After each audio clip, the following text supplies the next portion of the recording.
maneuvers. Mungu anaruhusu tatizo sio kwa lengo la kukuangamiza, anataka sarakasi na acrobatic zako ziimprove. Ujue watu. Nikaja kutua pale huyo, nakwenda nyumbani kwangu, nafika pale nikamkuta mzee Gwajima yupo. Nikamwambia mzee Gwajima, kuna dogo moja. Nikaanza kumuelezea, akaniambia mzee Gwajima, wewe mwache, Mungu atamlipa. Nikasema mimi namlipa.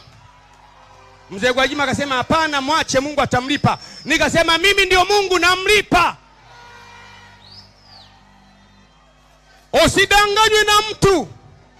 Ukisema kwamba nyamaza, Mungu atakulipia. Wewe ukiona, Mungu ameona. Ukisikia, Mungu amesikia. Ukiona, Mungu ameona. Ukisema, Mungu amesema. Ukinyamaza, Mungu amenyamaza.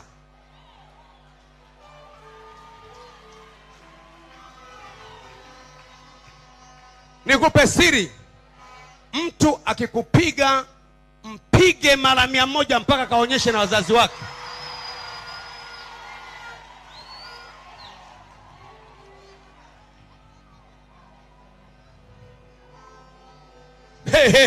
Labda niseme tena, majasusi ya mbinguni, mtu akivamia eneo lako, hujamkosea.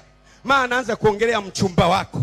Mchumba wake usimuoe yule, unajua yule, najua familia yake, kuna ndugu yao tunamjua kabisa, ana ukoma. Yani mtu akijaa kwenye 18 zako, mtandike mpaka hadithie na wajukuu zake wajao.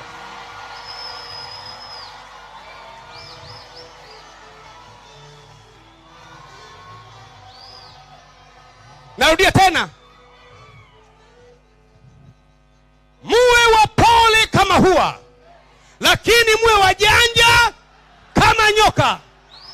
Mwambie mwenzako sisi ni wapole, ila ukitujia ovyo tunagonga.